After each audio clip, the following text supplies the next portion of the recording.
So, Adam, we're idiots, by the way. Are we? Yeah. In what way?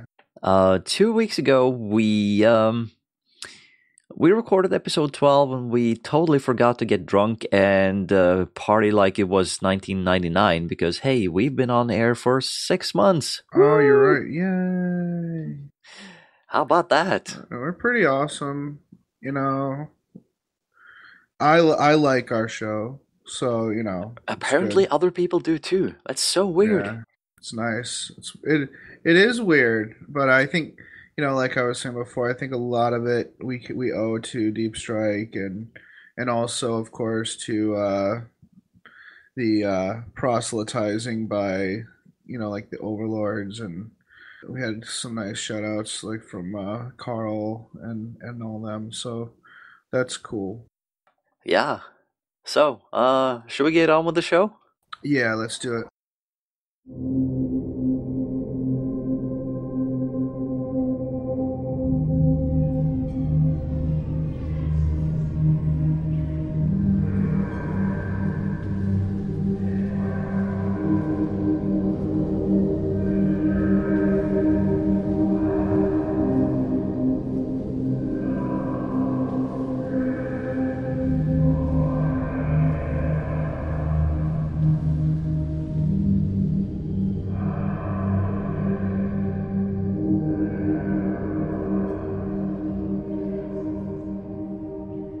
Welcome to Masters of the Forge, episode 13. I'm Adam. And I'm Snorre. And Camille is not here because of technical difficulties. Technical difficulties. His internet's broke. Yeah, I thought that Germany had really nice infrastructure. Apparently not where he lives. I see. So welcome. This is lucky episode 13. Oh, aren't you happy that we have this wonderful, lucky, happy, uncursed episode? Yes, and you're a liar. We've call me actually tried Pinocchio. to record this episode for almost 4 weeks now, on and off, because we had all kinds of problems. Camille has had technical issues with his internet. We lost a couple of recordings bits, and everything that could possibly go wrong has gone wrong. Mm-hmm. So we debated doing what the Overlords did with one of their shows and just skip a number just to get rid of it. But we're giving it one last try now. Yeah.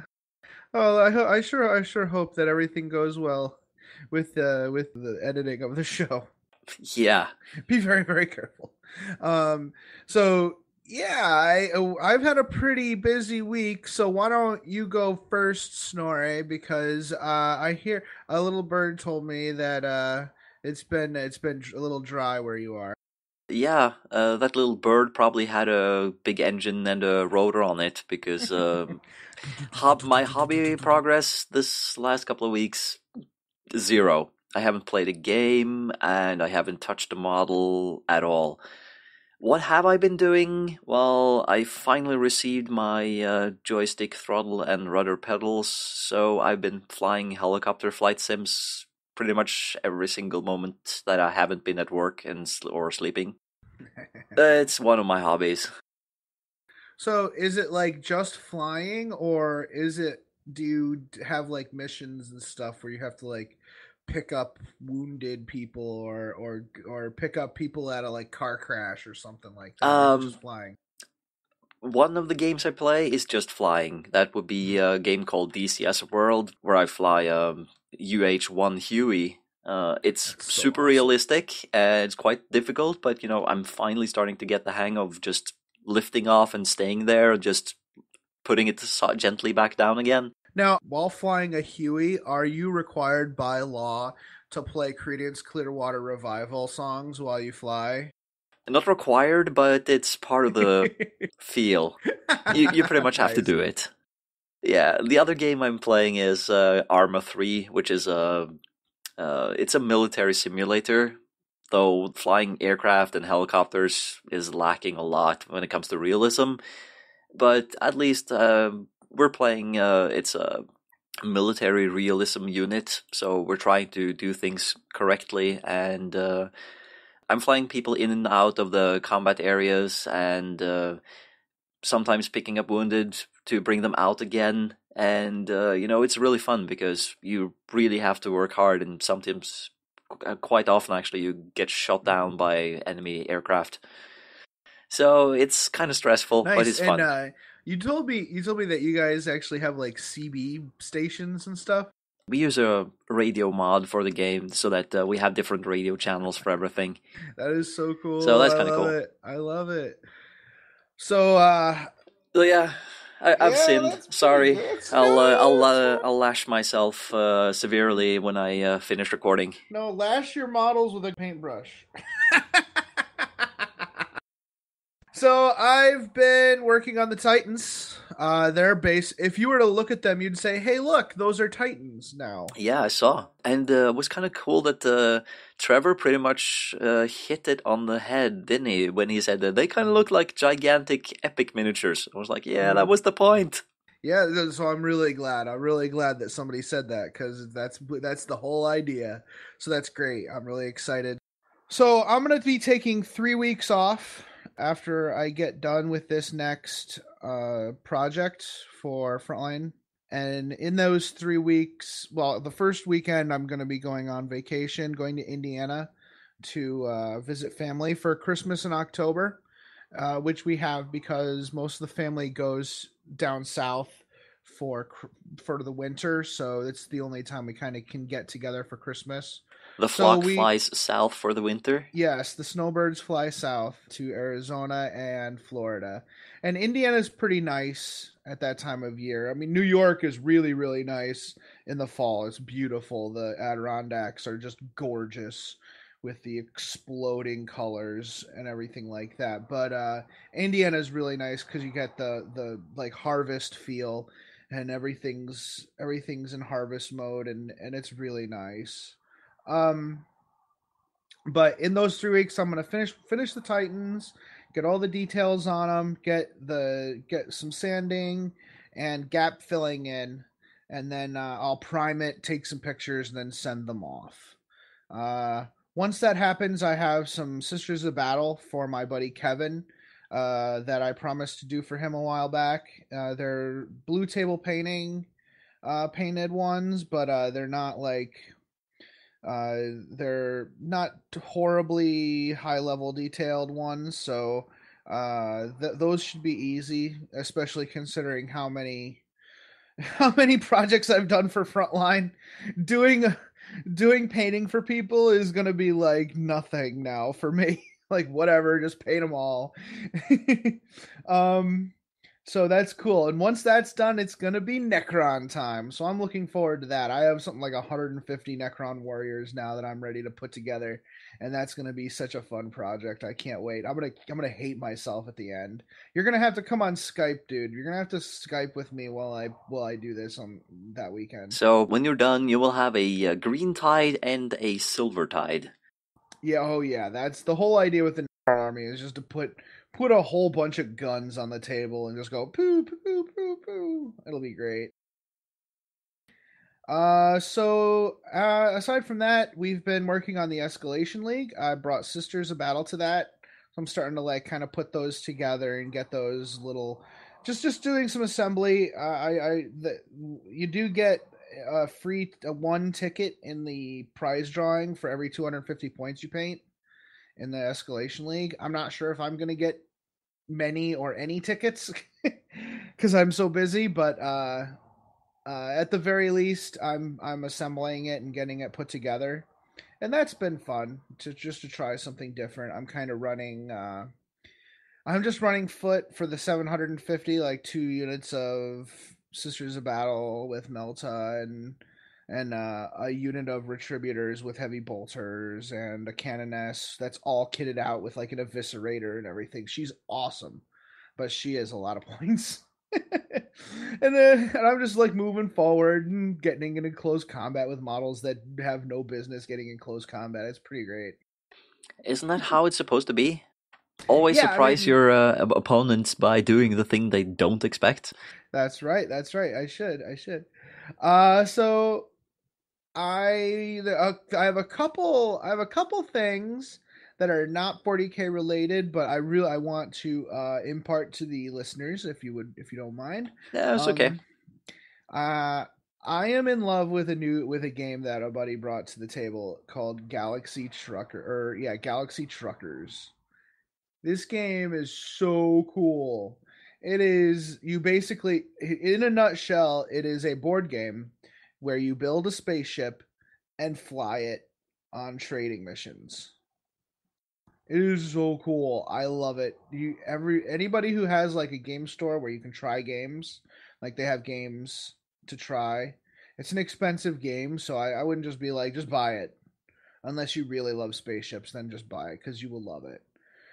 It's really cool because in the shipbuilding portion, all the ship pieces are tiles, and they start upside down, and all the players have a certain amount has like a an hourglass, and you have to build your ship in a certain amount of time. So you're Hmm. all grabbing pieces and trying to build your ship, and all the pieces have specific connectors, and you get bonus points for having a pretty ship where you don't have connectors exposed to space. And there's even things like space, like stardust or whatever, where for every exposed connector, something bad happens because stardust gets in the ship. It's pretty cool. It sounds like an interesting game, actually. Oh, so much like it is a blast. Um, I'm also I submitted a the form on the Adepticon site for doing a Star Trek Attack Wing tournament, and I spoke with the gentleman there, and he said, and he's gonna let me do it. So I will be running a small 16-man Star Trek Attack Wing tournament at Adepticon. If it fills up quick, then they'll increase the size of the tournament. But it's gonna be cool. I'll tell the listeners more about it as we go. I'm not totally sure on all the details yet, but I'm super excited about that. I'll be glad to like be a part of it and doing something and helping grow the community. A lot of the time we think, boy, I sure wish there was this at the tournament or at the convention, or I sure wish that there was this thing that I could do. And before you finish your thought with that, you should think, well, what can I do? Like maybe I need to be the one who does this thing that I want, right? Yeah. So I'm hoping that that's successful. Yeah, well, I hope you have a fleet I can borrow for a few minutes so I can at least try it because, as much as I love to make fun of it, I do have a sort of a soft spot for X-Wing, Uh-huh. which is pretty much the same game, only in a different universe. Right. Far, far away. So Star Trek Attack Wing, one of the interesting things about it is its customizability. So imagine if in X-Wing you could take a Imperial pilot and put it on a Rebel ship and all that stuff, which creates an Heresy! yeah, it's an interesting dynamic, but I think I would prefer the tournament to have faction pure ships and like only Federation captains on Federation ships, only Romulan captains on Romulan ships, etc. So I think that that's the one thing I'm gonna require, which I hope people like. From what I understand, a lot of tournaments do that, so that's cool. So along the 40K lines, I went to a tournament last night at Dirty Goblin Games. This is our usual monthly tournament. They have a singles every fourth week of the month and a doubles every second week of the month. I had to skip a bunch, but I went this week and I brought my orcs. This is one of my Du Bois GT test lists.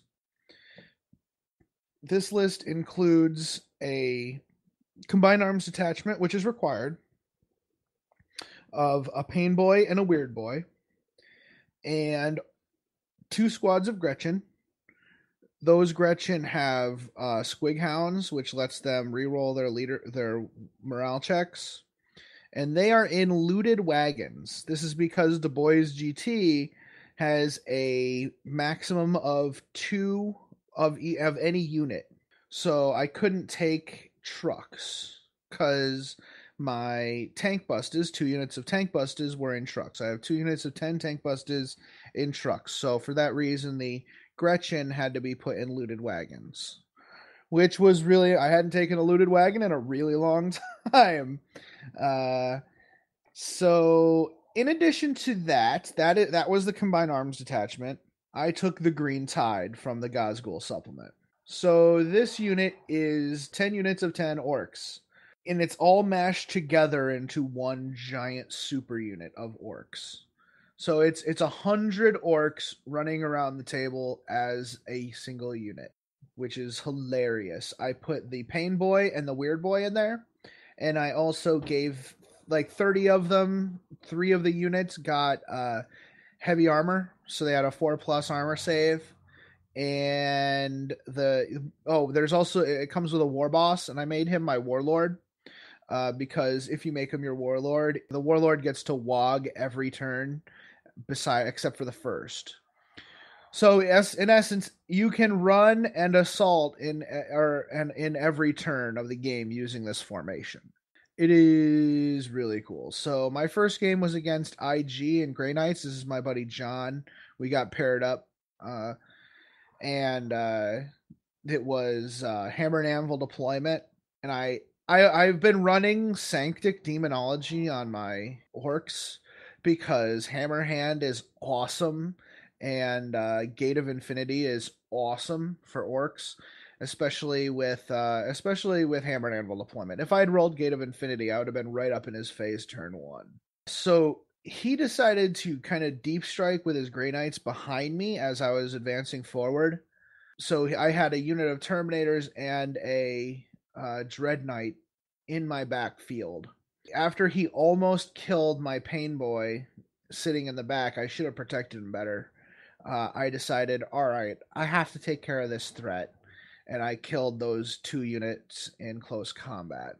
But I really feel like I should have kept going for the Imperial Guard because they were just collecting tacos the entire time and scoring points. So I even though it was cathartic to destroy a bunch of Grey Knights with my orcs, I should have kept on just moving forward. So, but that was a fun game. He won that game.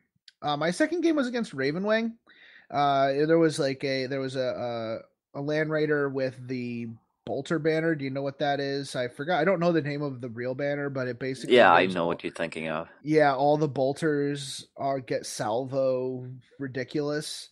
So he had all these bikes sitting around the um, Land Raider, all shooting crazy. So, but luckily for me, I rolled on the strategic table and got the Warlord trait that allows you to infiltrate with your Warlord and 3 other units. There are pictures on the internet of a small force of Ravenwing and a Land Raider completely surrounded by 100 105 orcs out to 18 inches.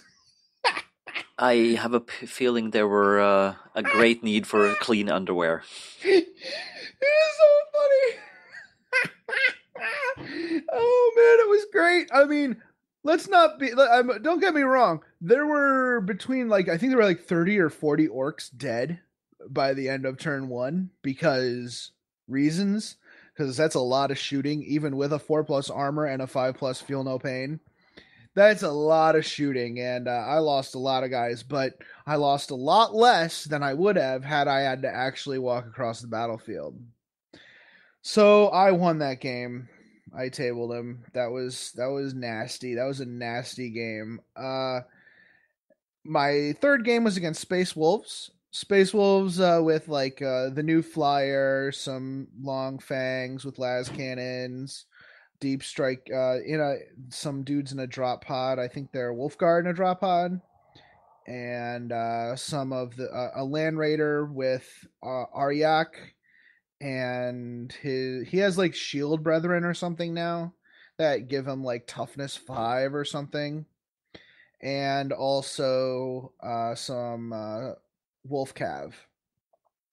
Dude, Aryak's unit is really cool. So I found out that he has like a shield. If he rolls a 6 on his invulnerable save, it bounces back and does like a strength 8 AP2 hit against you. That is so cool. Yeah. That is neat. So yeah, in that game, the details aren't too important. You know, I moved forward. I killed all his wolves.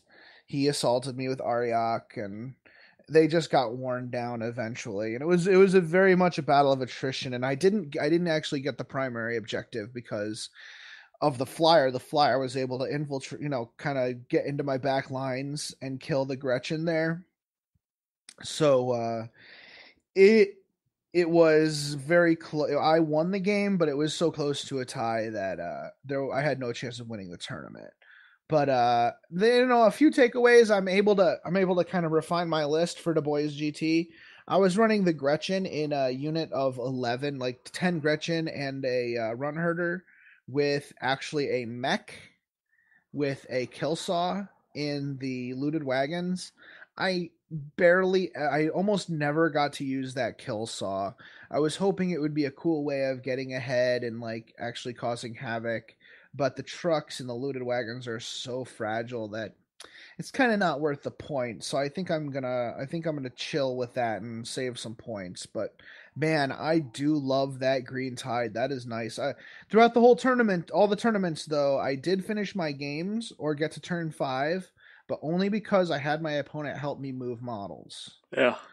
So Oh, I think. Sorry. yeah. I just yawned there. It's not even early morning here. Yeah. It's weird. Yeah. But Uh, I'm kind of surprised that you don't like the looted Morkanaut. Is it really that bad? I thought the Morkanaut was good. the Morkanaut Oh, is. I think I know the answer. When they looted it, they took out half the armor plates. Yeah, I don't know. I need to try it. I'm definitely gonna build the Morkanaut out of those killicans that Son of Codex sent me, and I'm gonna try it. But I don't think I'm gonna have it done. I don't think there's any way that I could possibly have it done by the time the Boys GT gets here. So I'm gonna get. I think that'll be like a project for winter project, the looted Morkanaut, and then Well, I'll try it then. maybe you can bring it to Adepticon then. Yeah, maybe. No, that would be a really cool. It'd be really neat to do like the can wall formation at Adepticon for the 40k friendly. I think that would be neat. I think that's one thing I want to do. What do you think, Snor? You want to do the 40k friendly? That would Um, be fun.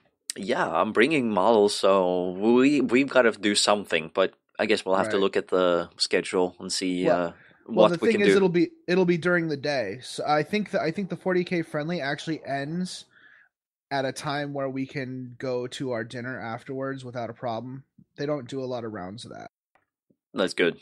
Yeah, so I think I'm definitely going to sign up for the 40k friendly so I can do I'll bring like a cool like robot list or just a list of whatever.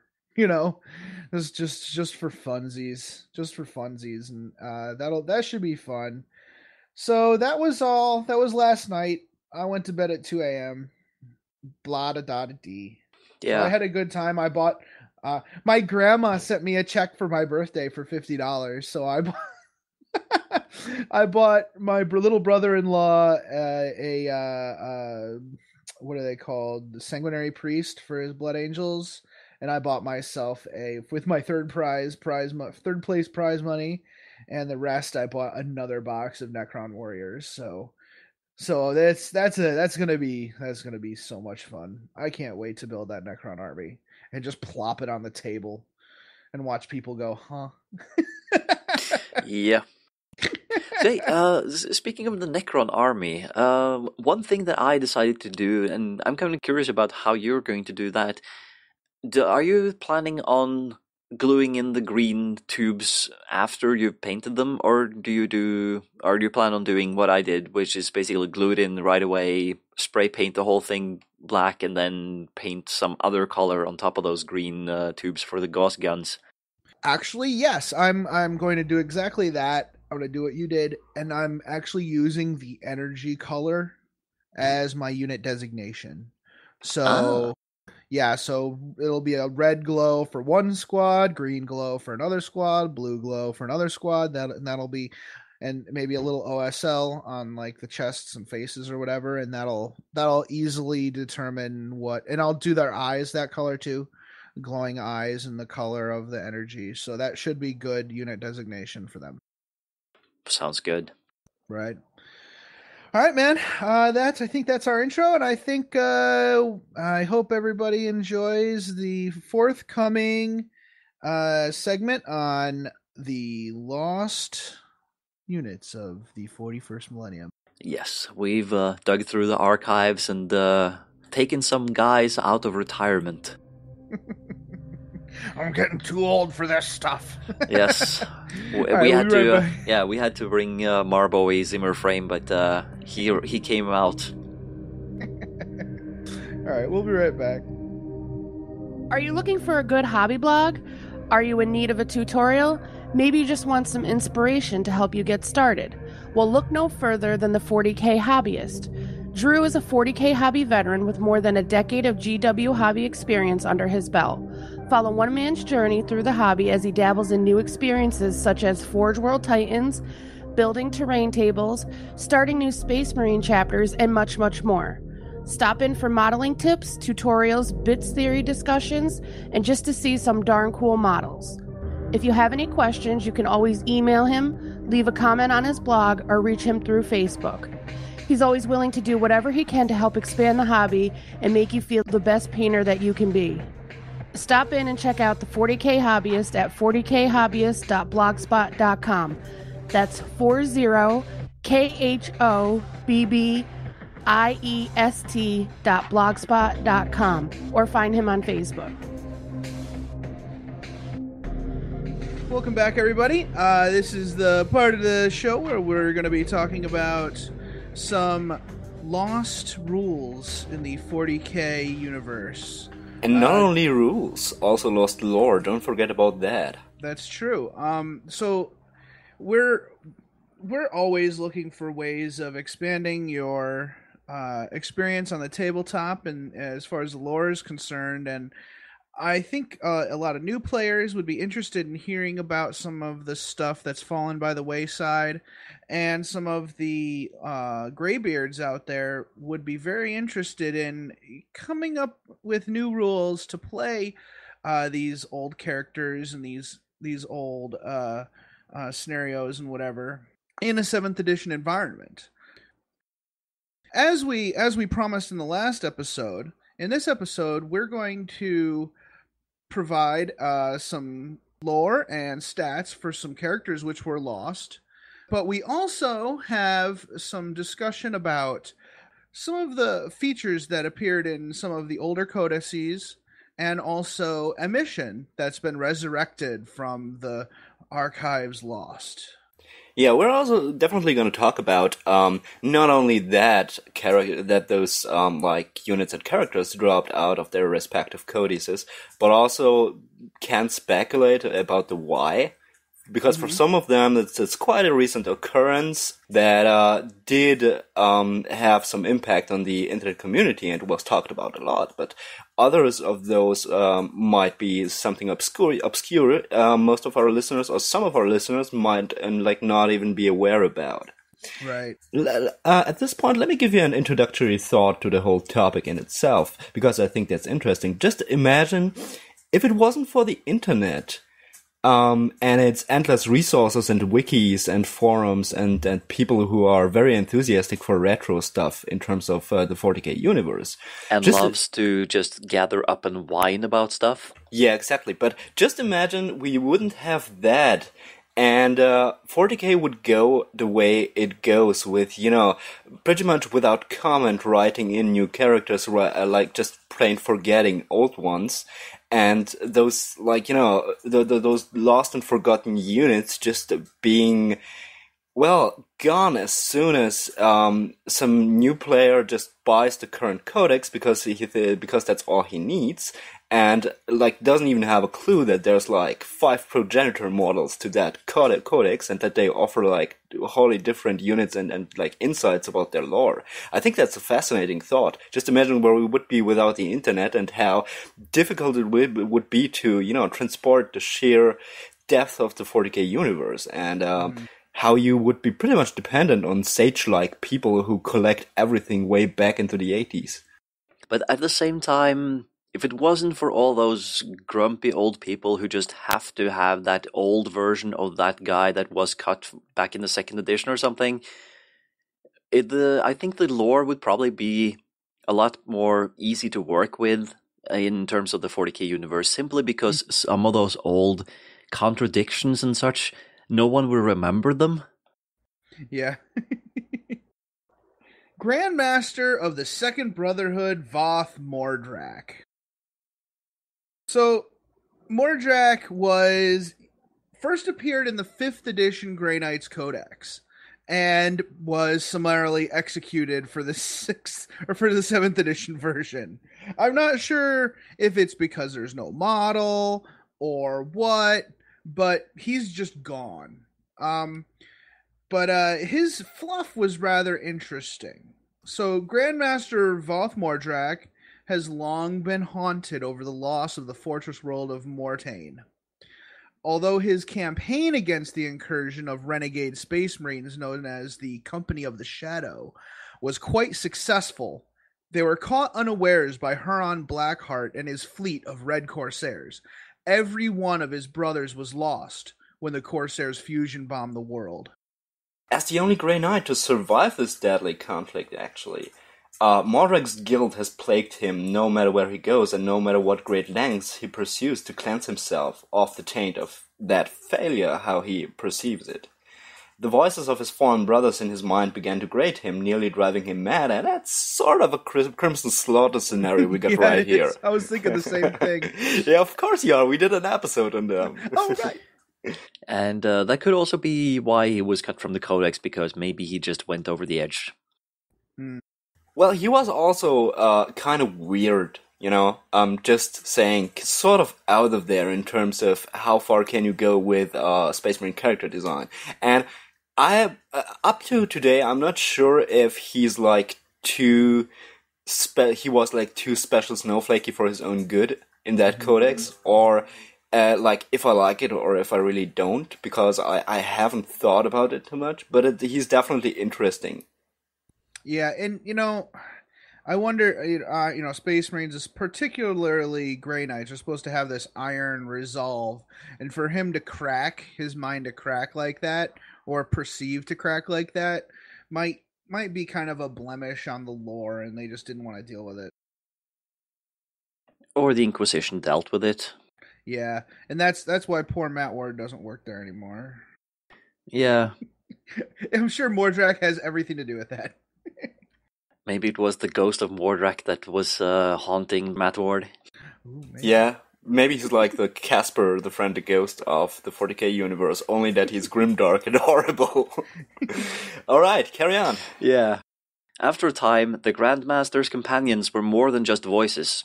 On several occasions during deployments, often at times of great need, he was seen accompanied into battle by strange apparitions which defied destruction.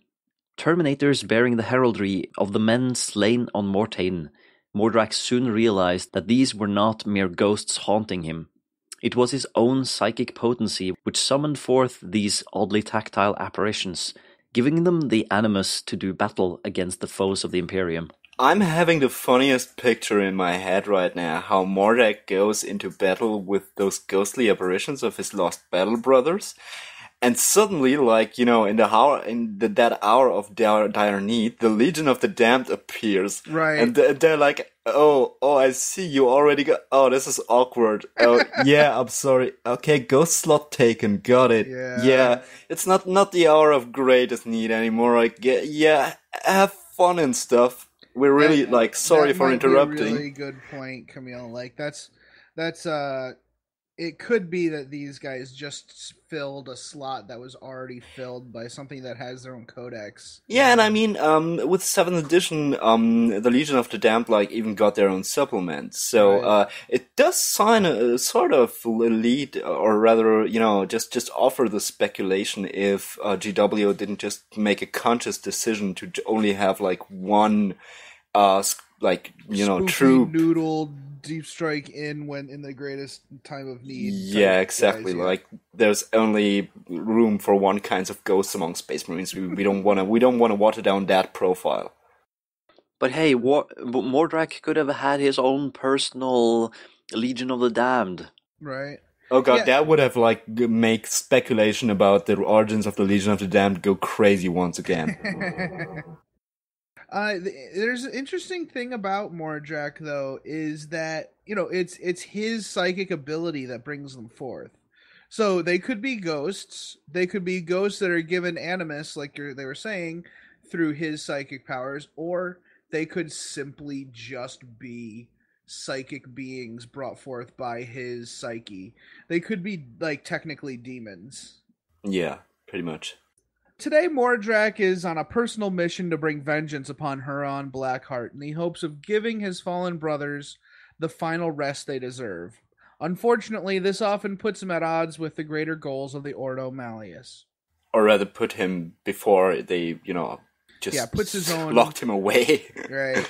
So, I mean, I can see where, before we move into the rules that I wrote for this, I think it's important to say that there's nothing stopping you from just using the general Grey Knights rules to make Mordrak and his Ghost Knights.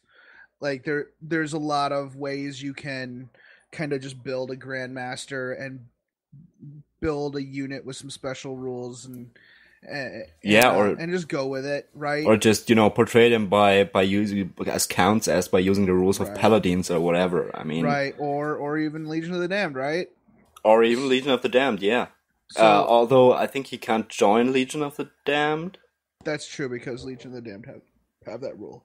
Yeah. But there's also nothing stopping you in your friendly games from just hauling out the Mordrak rules from the 5th edition Codex. And I think that's true for all of these things. There's nothing. The more recent the Codex, the more likely it's fine to use in your games anyways. Now I know that there's some stuff that we're going to be pursuing that's super old that pretty much requires new rules. But in the case of Mordrak, there's really kind of nothing stopping you from using those rules. But that didn't stop us from coming up with new stuff anyways. It never stops us. No, it really doesn't. Grandmaster Mordrak is a Grey Knights character for 230 points. The idea was originally requested by Artie Ashley. Grandmaster Mordrak is a weapon skill 6, ballistic skill 5, strength 4, toughness 4, 3 wound, initiative 5, 4 attacks, leadership 10 character with a 2+ armor save. He is unit type infantry and composed of, well, himself. He's allying with himself. He that is. jerk. From the shores of Ultramar to the cool stars way out far. Seriously, that song got so much good positive feedback. It was awesome. Yeah.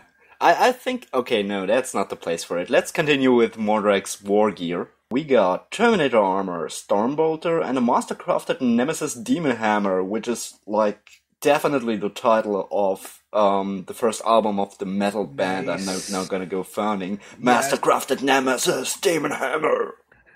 Okay. So, frag grenades, crack grenades, psych out grenades. I feel like I'm constantly affected by those. And an Iron Halo. Yes. That will be it. He's pretty much just a BA grandmaster with a giant hammer who smashes your face in, which is good. So I think the big differences here between Mordrak and a regular grandmaster are his special rules. First of all, though, he has the Aegis. He has, and they shall know no fear. Independent character for an enemy demon. He's also mastery level 2 Psyker. We decided to go with level 2 on this one instead of level 1.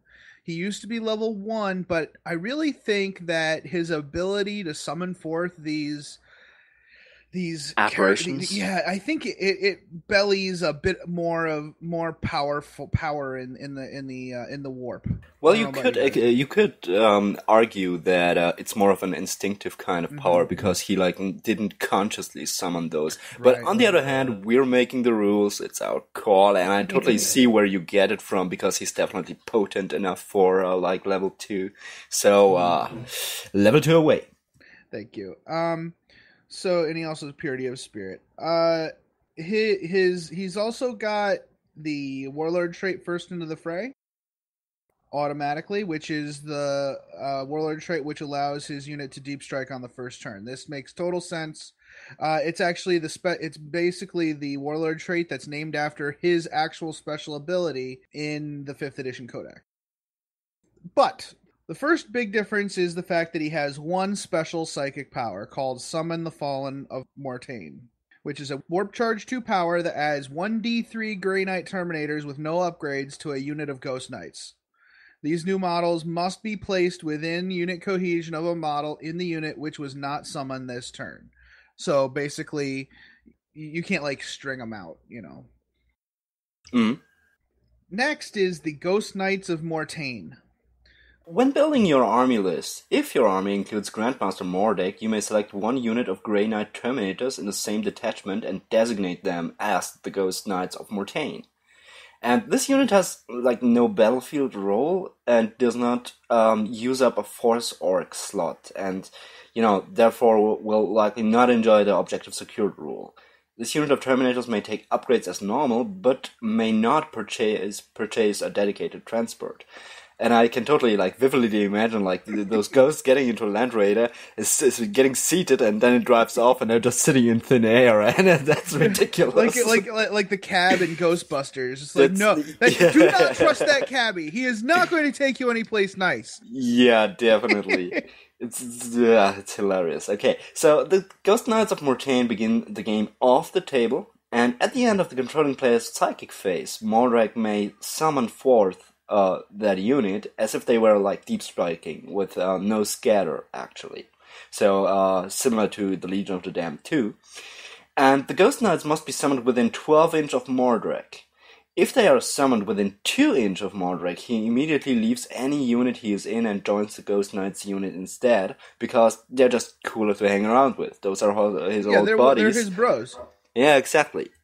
And this does not count as a psychic power and thus does not use warp charges and may not be denied. And that represents that it's more a very instinctive hour of most need power and not something he really consciously can summon up at a whim. But then it just happens pretty much, right? Yeah, and the thing is, in the fluff for this guy in the 5th edition Codex, he doesn't deep strike in with them. They always appear for him. So I thought it would be cool for the rules to represent that. If he's on the field, he can call them forth at any time during the psychic phase or at the end of the psychic phase, and they can be there to protect him or to create a buffer or whatever you're going to use it for. I think this has a lot of not only fluffy but also tactical benefit to it that would be interesting to use, I think. Sure, yeah, definitely. So what do you guys do? Would you guys play with him? I know Artie presented something rather tame for us. I think he was being. I think he didn't want to go too far in making Mordrak 2 BA, but I kind of went pretty far with it. Just from the lore and the style of the character, he's already pretty far out there, so I see no point in making him too constrained in terms of what he does. I think it's very much in line with his lore to portray in the way you've now written it out. Right. And we will come to other characters and units left out where we have not gone crazy with the rules, and I think for Mordek it is very much in the spirit of the model. Great, thanks. And Artie, I thank you so much for that contribution, and we'd love to hear more suggestions from listeners as we go forward, not only with the lost characters but also terrain, new fortifications, mission types, all that stuff. We'd be happy to tackle that, and not or even fluff topics. Please email us or comment or message us on Facebook and let us know what you'd like to see. Yeah, definitely. So, mind if I carry on with Lysander? Yeah, Lysander. All right. But isn't Lysander in the Codex? Wink, yeah, wink. I was hoping you'd ask that. Now, we're talking about Lysander, and obviously that is the very same Imperial Fist character, and you're going like, what? He is not he's not lost and forgotten at all. He's there and he's awesome. And nowadays, Captain Darnoth Lysander is unquestionably one of the most well-known and prolific Space Marine named characters of all. So he's like a cornerstone of the Codex since 4th edition, as I found out during my research, because I wasn't playing during 4th edition. I thought he might have been introduced in that role in 5th, but no, it was 4th. And he's also the protagonist of his own novella, Endeavor of Will by Ben Counter, and I've heard good things about it. So he's also prominently featured in the current Codex and in the Sentinels of Terra supplement. Which is basically the Darnoth Lysander supplement. Yeah, it pretty much is. So because it is his company after all. Okay, now what's he like? Why is he even in this? I'm gonna explain that. So many are actually not aware that his appearance in Codex Space Marines 3rd edition, as far back as that, around the turn of oh my god, turn of the century, or rather the millennium. The turn of the millennium. Yeah, and back then he was actually Sergeant Lysander without a first name, not even in the lore, I think. And he was an honored battle brother of the Imperial Fist back then already, and represented on tabletop, but merely a veteran sergeant nonetheless. And we're going to explain a bit more about how and why we included him into this after talking a bit about his lore, because we can't leave that out. We're lore junkies, right? Yeah. I think, yeah. But we're not, we're lore junkies. Lysander is a bolter junkie. Yeah, definitely. Because Lysander's deeds include being one of the few Terran recruits to the Space Marines. His impressive survival of a 13-year pilgrimage, the death of his parents, and living through an orc wog and a heretical uprising as well, became the stuff of impressive tales. Yeah, he basically was Batman material before he was even introduced into the Space Marines. Lysander's knack for survival urged a chaplain from the Imperial Fists named Shadris to take their meeting at the Pillar of Bone, a monument on Holy Terra making up a remnant of the Fist's ancient fortress monastery. A chance meeting between the Imperial Fist chaplain Shadris and Lysander in front of the Pillar of Bone, a monument on Holy Terra making up a remnant of the Imperial Fist's ancient fortress monastery. Shadris took this as a sign from Rogel Dorn. Since then, his legendary deeds include the capture of the Eldar cruiser Blood of Cain, leading the decisive strike at the end of the 3-year siege of Hadrake Tor, perfecting Terminator teleport strike tactics, and beating the Alpha Legion in the Yogord cluster. In the Yogurt cluster, Yogurt cluster. Asnore, please do us the honor. Yurgurd? Marketplace? That one? Yeah. Yurgurd. Thank you very much. It just sounds so much better whenever something sounds Nordic for you to pronounce it. Yurgurd. Ist Ole Yuarsvien. He was pronounced dead when a warp storm misled his ship into the Eye of Terror. I hate it when that happens. And survived imprisonment by the Iron Warriors warsmith Shantu on the fortress world of Malordrax.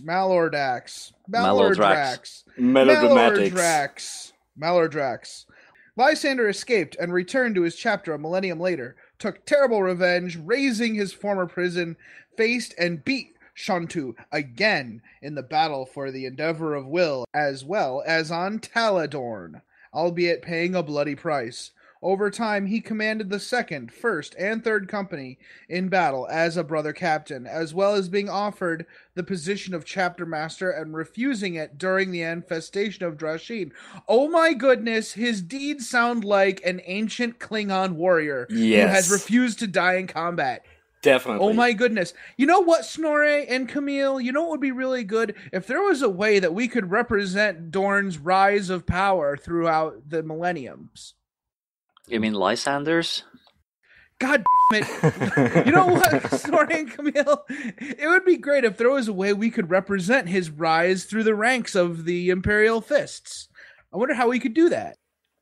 Hopefully not using Star Trek Attack Wing.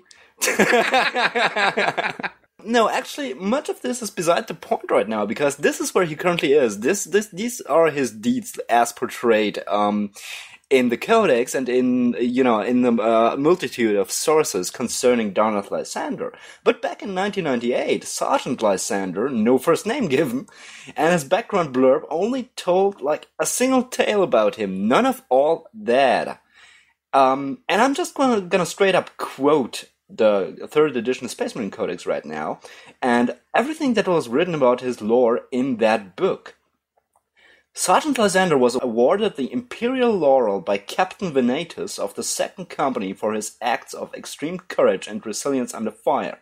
During the righteous pacification of the heretical insurgents on Iduno, Sergeant Lysander bravely led his squad in a stubborn defense for the Colonial Bridge.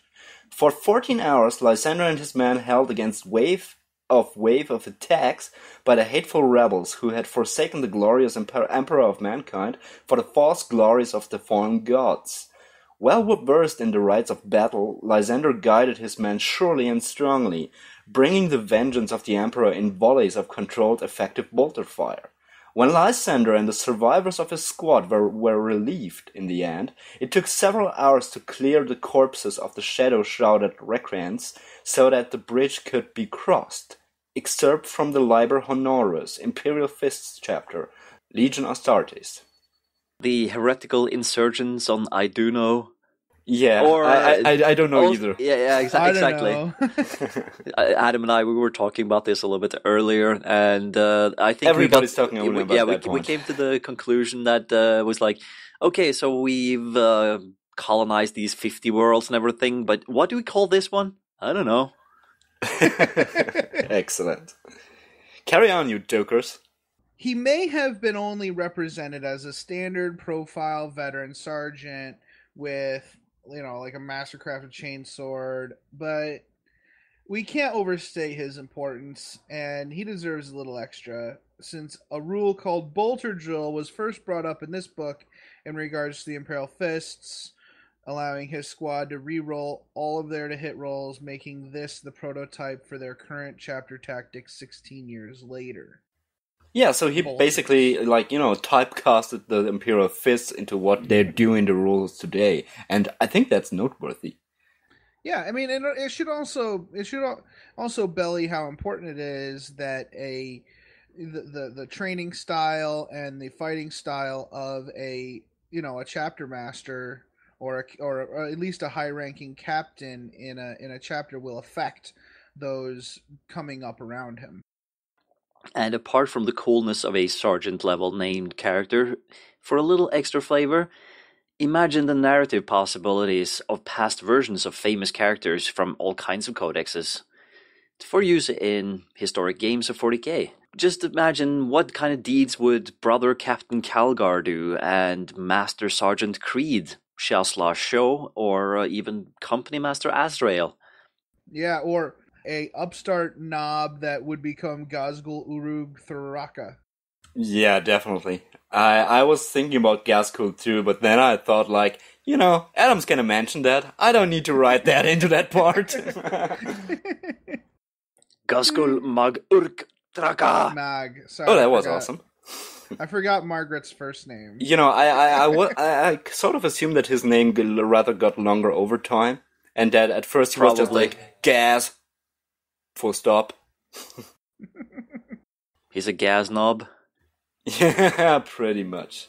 Anyway, yeah, that's sort of the segue into the topic of this episode. Like, why not, turn this whole thing around a little and play around with the possibilities of playing historic 40k games, but not in the sense of 40k, like 30k, not going that far back, but only, have a veteran sergeant in one of your squads, that's named Kogar. And if you feel fancy, give him like something like some nice special rules. I think you're not going to regret it, because if like the battlefield is not saturated by anachronistic characters that would sort of, make this point moot, then it might make for a very nice side story to just see, to just find a place and a time for your battle in the 41st millennium and be just much more curious about how he performs and what it might mean for his future and so on. It's just, just a little narrative trick. It's nothing really too self-important. Mm-hmm. That was the thinking behind this whole entry. Cool. Do you want to talk about the rules that you came up with for it? Yeah, sure. I mean, I'm not sure if I best introduce those now with that's nothing special, because in terms of a veteran sergeant character, it actually is. But I'm gonna, let our listeners be the judge of that, and you, and my best pause here, of course. So, veteran sergeant Lysander. A single tactical squad that is part of an Imperial Fist detachment can upgrade its sergeant to veteran sergeant Lysander for 40 points.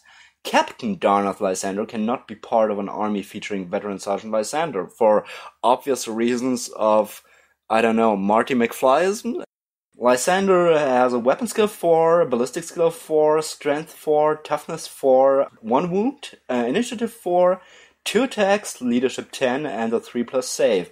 Meaning that he's actually like a Space Marine sergeant with leadership 10, but that's the only thing that actually sets his profile apart. Unit type infantry. His war gear would be power armor, a chainsword, a bolter, a bolt pistol, crack grenades, frag grenades, and as a little nod to his future perfection of teleport tactics, a teleport homer he's playing around with at that time. Just figuring this whole thing out and getting inspired for his future. His special rules are, and they should know no fair, chapter tactics, Imperial Fists, combat squad, fortify as in Codex Space Marines page 92, current one, of course. Yeah, exactly. That's actually the Tech Marine skill. Yeah. Yes. Special issue ammunition, also in Codex Space Marines, page 125. And perfected bolter drill, which is Adam. Perfected bolter drill. When making use of the Imperial Fist's chapter tactics rule bolter drill, Lysander and his squad reroll all failed to hit rolls, not just results of 1. So they basically have twin link bolters. Yeah, pretty much. And just so that you can follow what I was thinking, the whole thing with Fortify is basically just harking into what he did in his then lore. The whole defense of the Colonial Bridge. Like, I would imagine that he's just very good at setting up defensive perimeters and doesn't need no Tech Marine for that. No, sir. And the whole thing with the perfected bolter drill is because, the Roll of Honor pointed out that he's like especially good at that. And combined with nowadays fluff, you would imagine that he has perfected it even more than other sergeants, and hence that little rule. Special issue ammo is something I wanted to, just a little thing I wanted to give him, because I think he's obsessed with bolters. And Yeah. All right, so that's Veteran Sergeant Lysander for you. What do you think?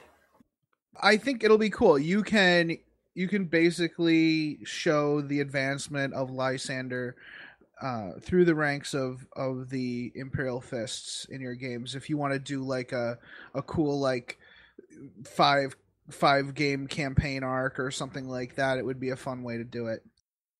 Yeah, and I think it's a great starting point for making all those sergeant named versions of captains and chapter masters and whatever that we can find in the Codex books.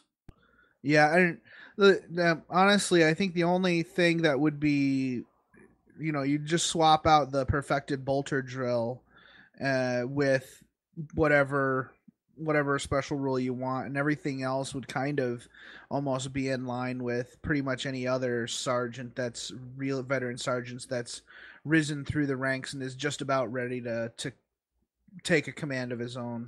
Yeah, definitely. And I mean, I wanted sort of serve a template about how far I would actually go with that kind with any kind of special rules as far as future super special snowflakes are concerned. He's not going that far. I don't think he's really game changing, but I think he'll definitely draw attention. Agreed. All right, so I think Snorri's come up with a really cool example of a unit that deserves to resurface in the world of 40k. Yeah, and it's not even a special character, mind you. I think that's very interesting about it. Snorri, would you introduce? What is going on with Camille? Not sure. I'm just going to stop this recording and start again when he comes back. Just in case something happens with the recording itself. Interested in the offbeat world of 40k? Is your bits box full of 20-year-old space elves? Have you ever searched for something out of production 40k on eBay? Well, hold on to your zotes and head over to Corsair Radio. It covers the full scope of the hobby, homebrew rules, fluff, campaigns, oddball models, and more. From Terra to the Eye of Terror, visit us at corsairradio.blogspot.com. That's corsairradio.blogspot.com. So, sorry about the interrupt there, but we kind of lost Camille to technical difficulties. His internet just suddenly died.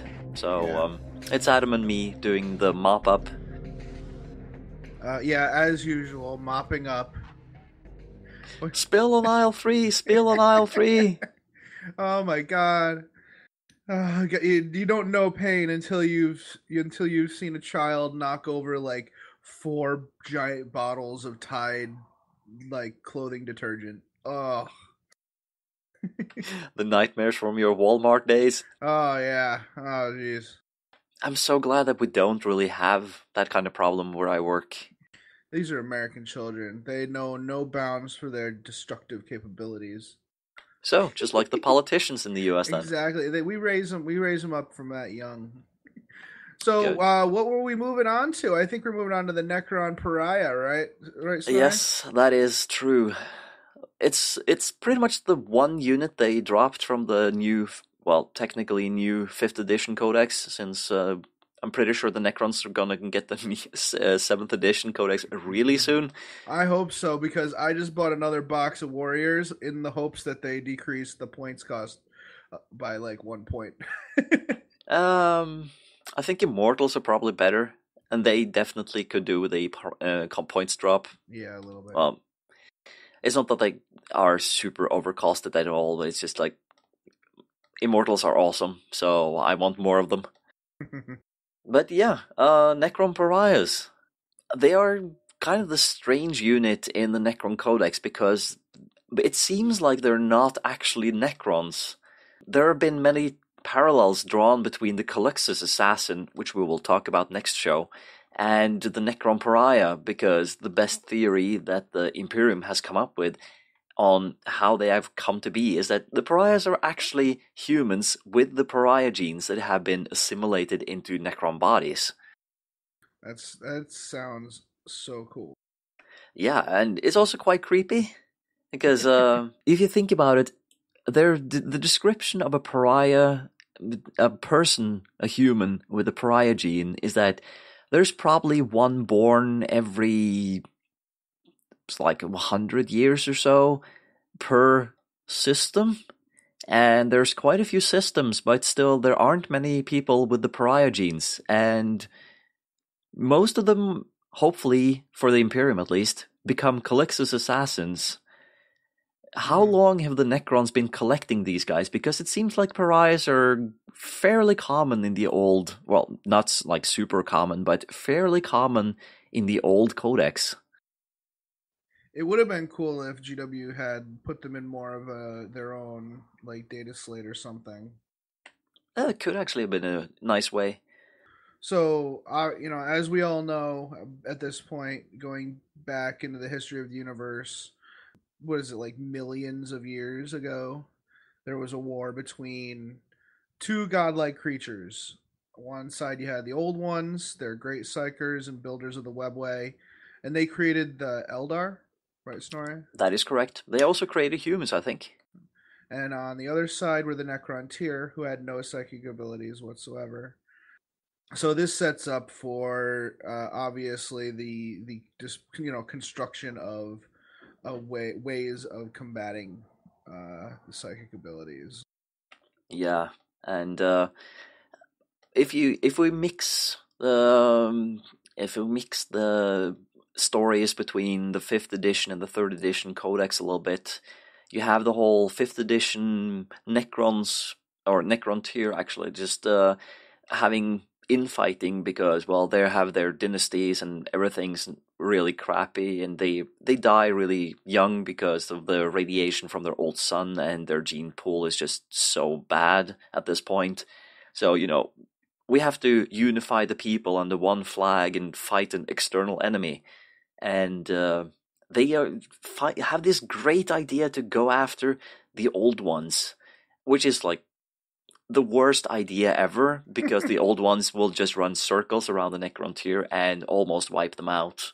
Mm-hmm. But as the Necron tier were losing a hopelessly lopsided war against the old ones, the Khitan got involved on the side of the Necron tier to help settle their own score with the old ones. Now, with this alliance, the tides of war turned, and soon the old ones were fighting for their lives.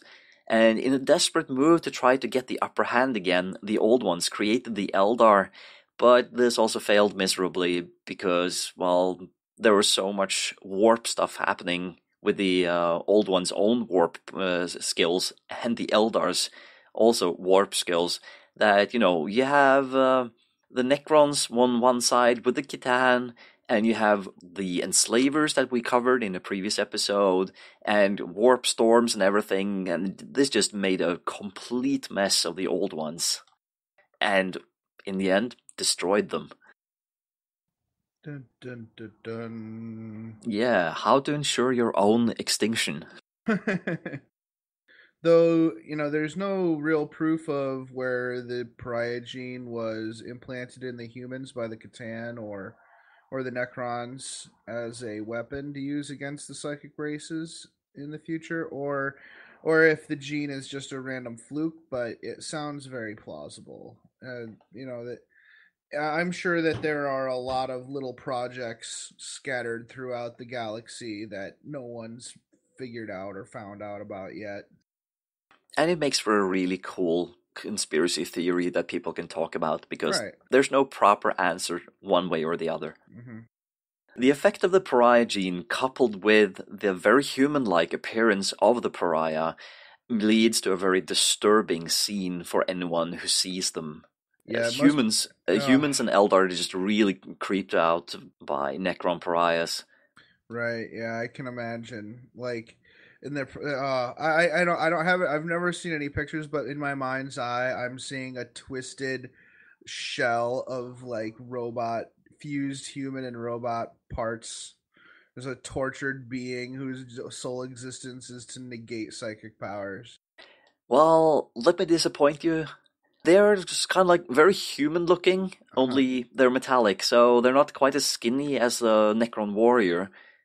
They are more like looking like they have proper legs and everything. It's like their skin has been molded to look like a full leg and arm and everything. They don't look as spindly as a Necron warrior. That's interesting. So it's like they retain some of the affectations of like humanity. Or it could just be that they've been designed this way to look creepy to people who are, well, right, human Eldar, people who have that physical form already. Right. You can always dismiss a Necron warrior as like a skinny-looking metallic weirdo thing, but when you suddenly look at the metallic version of yourself, that's kind of creepy. Yeah, that's disturbing. So let's see, what have we done here to try to bring it back to life on the table? Sort of not too much, because I feel that the Pariahs in the 3rd edition Codex are really well representative of what the Pariahs should be, so I didn't really go nuts and tweak them too much, but I tried to give them some rules to make them fit into 7th edition with the psychic phase a little bit more. Cool. And you know what? A lot of folks, including myself, probably don't even know what this unit is, so it'll all be news to us.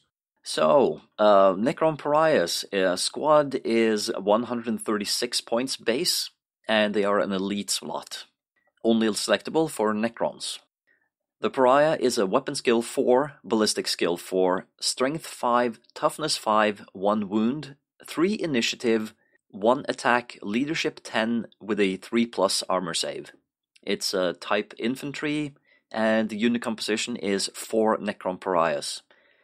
You may purchase up to 6 additional Pariahs for 34 points each. And their war gear is a war scythe, which is a heavy close combat weapon, much like a halberd, but it has a built-in gauze flare. The blade vibrates in and out of phase with reality, completely ignoring armor-related saves in close combat. Dodge-like invulnerability saves stand.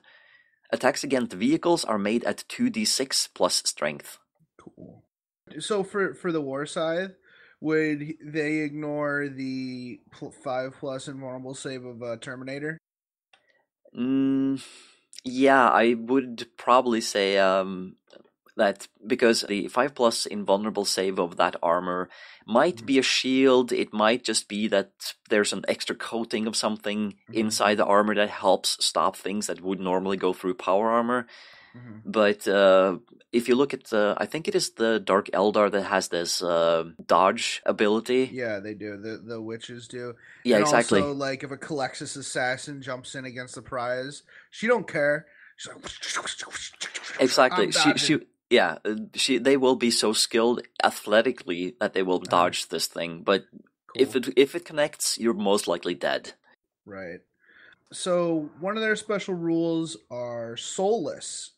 The sight of these very human-looking robots is very unnerving to any real human, and an abomination in the eyes of Gork and possibly Mork. Any, sorry, and the God Emperor. Any unit within 12 inches of a Necron Pariah that contains humanoids in some form, Imperium Forces, Chaos Space Marines, Dark Eldar, Tau, etc., have their leadership reduced to 7. If their leadership was 7 or lower to begin with, nothing happens. Orcs are not affected, as they don't care about the looks as long as there's crumping to be done. Yes. Damn right. I thought that was kind of fitting, and I'm pretty sure Adam likes it.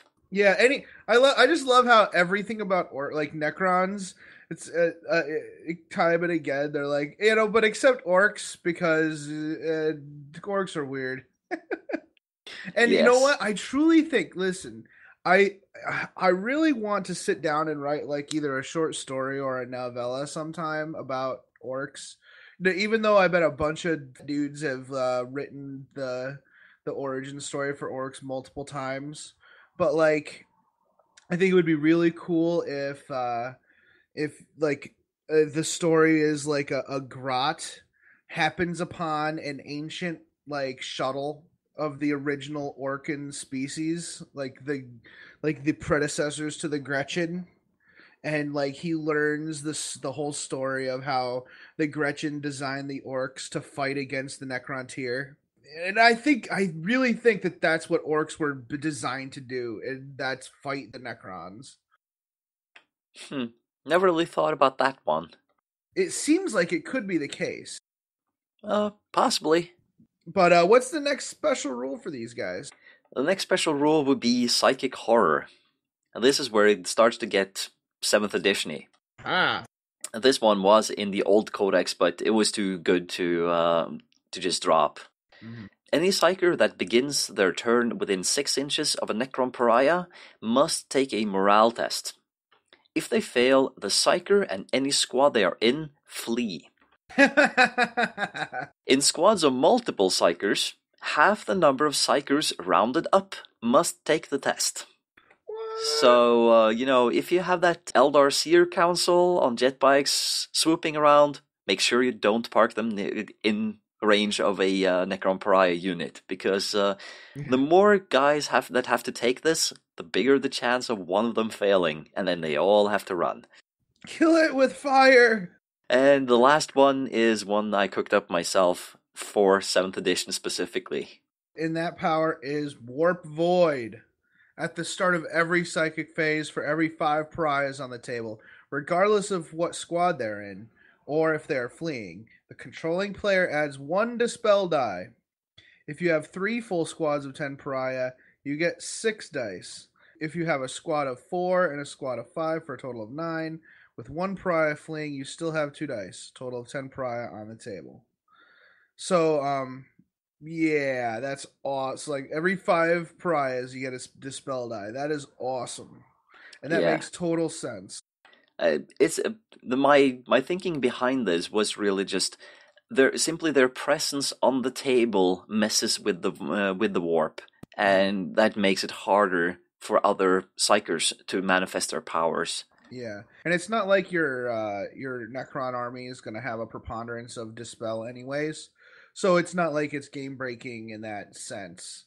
And also, I think you'd feel like you'd feel kind of compelled to make it more powerful, but I think this right here is very balanced, and especially considering how good they are in close combat. I think this is a very balanced approach to the pariah. Yeah, it's not an active power. It's more like a passive thing, just owing to their presence. Right. Yeah, and it would be kind of not fun if it were something like within 12 inches no one can use psychic powers. Like, well, that's great, Instead, it takes the current rules as they are and kind of uses them to a great effect. Yeah. All right, man. So I guess that's all of our new old units. I'm really glad that we're taking the time to resurrect some of these characters and other units. A lot of people I've seen on the interwebs and in my club kind of lament the loss of these guys, and it's nice to see. It's nice to see that we can take some time and bring them back for folks. Yeah, it's always something that we attach ourselves to in some codex, and things we would like to keep, but popularity or whatever it is that makes Games Workshop drop things just makes that a little bit hard sometimes. But you're welcome to just revive these guys. Yeah, and everyone, don't forget that these characters and units will be available to download in a PDF.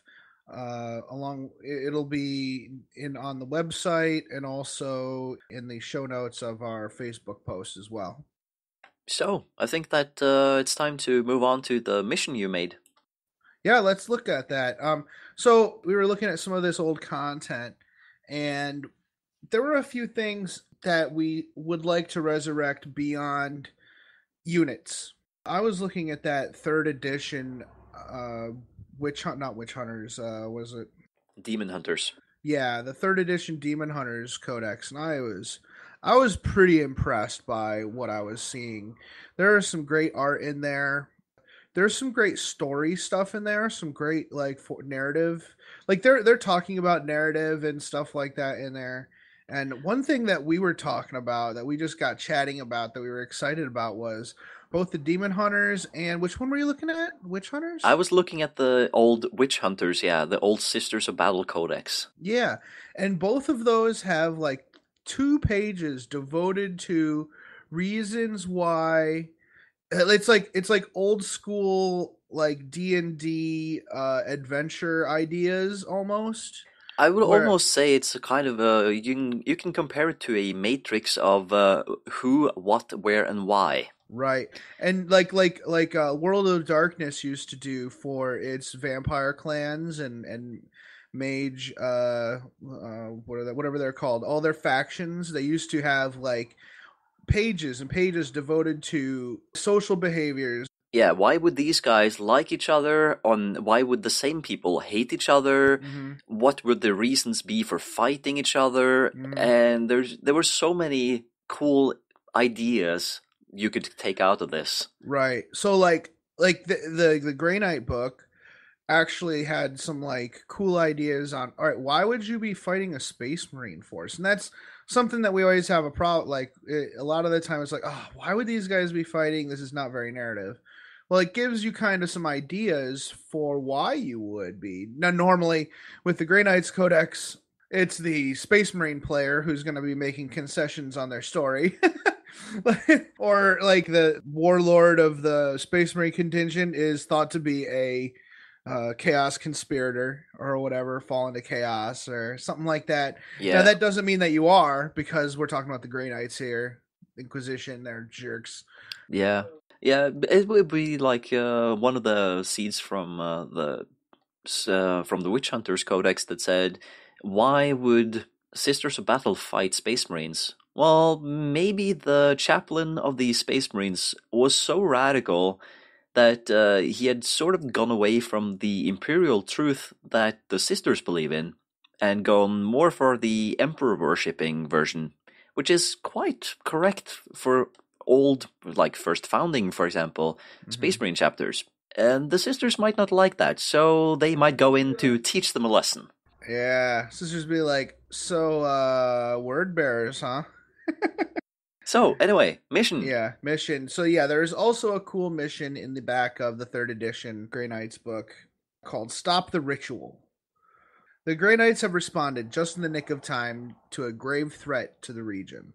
A force of Chaos followers have found several relics which can be used to summon forth a great host of demons and throw the balance of power in disarray. The armies on the table are the forces of Chaos, being the defender, and they are allowed to bring 25% more points than the Imperium player, which is the attacker. And the battlefield is as follows. The Chaos player places an ancient ruin directly in the center of the table, and 3 other pieces of ancient ruins terrain within 3 inches of the first ruin. Woods and archaic ruins are recommended for the rest of the board, but it is up to the players to decide. Right. The deployment is interesting. The defender deploys within 18 inches of the center of the table, so you're commanding the middle of the table. They may deploy their units in a summoning ring, so each unit may be put into a summoning ring. For each summoning ring the defender deploys, place an objective in its center. This is not a mysterious objective. So the Imperium player then deploys within 6 inches of any one short table edge. This table edge becomes the attacker's table edge, and the opposite side is considered the defender's table edge. So it's a hammer and anvil deployment as far as the Imperium is concerned, but they can only deploy within 6 inches. In this case, it might be that you don't deploy everything. There might not be enough room. So they'll have to come in either reserve or like do an outflank or deep strike or whatever. Mission special rule. You mentioned the summoning ring. Mm-hmm. And a summoning ring is simply a unit of models which has been arranged in a circular formation. The summoning ring may not move, shoot, or use psychic powers in any way unless forced to do so by the enemy or the environment. That is, morale, being assaulted, and everything. Note that Overwatch is an elected action and may not be taken by models in a summoning ring. No unit may join a summoning ring, nor may a unit create a summoning ring during the game. All summoning rings are obscured by the coruscating energies surrounding them, so they enjoy the Shrouded special rule. Units in the summoning ring do not generate warp charges and may not manifest psychic powers. A summoning ring which is reduced to less than 5 models is considered broken, as is a summoning ring which is forced to move in any way, that is, morale test, etc. A summoning ring which is broken may act normally as if they were not in a summoning ring anymore. Yeah, so they can assault, they're shoot. done. Yeah, exactly. Yeah. So obviously there's got to be some kind of reason for these summoning rings to be in existence. So that brings us to beyond the first turn and game length, which are the usual fare, and that is the primary objectives. The defender receives 5 victory points for each non-broken summoning ring at the end of the game. If a summoning ring contains psychers, they receive 7 victory points instead. The attacker receives 1 victory point for each enemy unit slain. And if you still haven't decided who wins the game using primary objectives, you have secondary and tertiary objectives too. Mm-hmm. Either defender or attacker receives 1 victory point for each held objective. Right. So even if the summoning circle is broken, the like physical materials or whatever kind of like manifested warp like being like the like parts of them or whatever become objectives, so at least you get something out of the ritual. And the tertiary objective is Slay the Warlord, First Blood, and Linebreakers, which are all worth 1 victory point. Mm-hmm. So what do you think, Snorri? I didn't get a chance to playtest this because we're doing like Escalation League at our store, so we didn't get a chance to play this, but I think it's pretty balanced. I'd love for folks to try it out and let us know how it works for them in 7th edition. Yeah, I think I need to try this at the club at some point. Right. I think the 5 victory points for the summoning ring, I think it's going to be pretty difficult to hold those summoning rings intact. Yeah. The objective for the attacker would definitely be to break as many of them as possible, as just like you would have to do your best to defend them. Right. So this could be complete toss-up between either you just give the attacker a bunch of points because you're throwing everything you have at him to defend, or you just lose a lot of points simply because you can't hold those summoning rings. So yeah, it's going to be a very interesting game scenario. Mm-hmm. Right. All right, man. So what do you think? You want to wrap up the show? Yeah, this is episode 13, and we've had so many problems. I want to get this thing out the door as soon as possible. Right, yeah. Let's get it out. We'll be right back.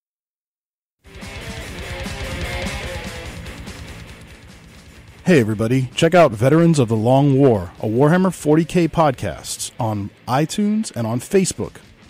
We're a 40k podcast based out of Western Massachusetts with contributors from other parts of New England.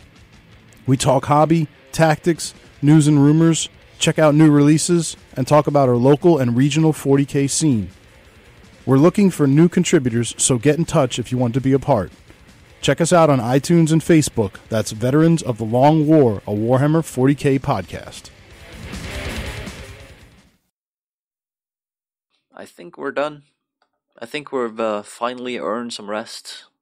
Yes. Forever sleep. Yeah. Yeah, I'm going to go back upstairs and lay down. Yeah, it's taken long enough to get episode 13 recorded, so I think we were just going to make this short and simple and say thanks for the listen, and check us out on Facebook, Masters of the Forge. Just look for it and you'll find it. I don't think there's many alternate versions of Masters of the Forge on Facebook. Give us nice ratings on iTunes. Yes, Camille finally found a script that downloads all the reviews in every country and makes a nice one single document of it, because, trying to do it the hard way means going through, well, I don't know how many countries you have to check, but it's too many. Yeah, no, it is. And some of those international ones are really nice. Thank you, international listeners. You are A+, awesome in my book. Yes, it was really cool to actually sit and read those all those reviews from all over the place. Mm-hmm. And I'm looking forward to next episode, which we recorded like 4 weeks ago. Yeah. About what was it about? The assassins, yes. Officio Assassinorum, and I think I also make reference to Orphan Annie in that podcast, which I think Jason did a little Hard Knocks Life number for folks in the last episode of the Overlords. That might have been. I was thinking about making some kind of joke about psychos and orphanages, but you can't really mix that with the Orphan Annie. So yeah, let's just stop here. All right. So until next week, keep playing the game the way you want to. This podcast is protected by the Creative Commons Attribution, No Derivatives, Non-Commercial International License. More information about this license and contact information if you have any requests can be found at our blog, mastersoftheforge.com. The music used in this podcast was made by Parad of the duo Sublevel 3. The track is used with his permission.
He was seen accompanied into battle by strange apparition. What the f***? This. Star Trek Attack Wing! Stop being so unreliable. Me.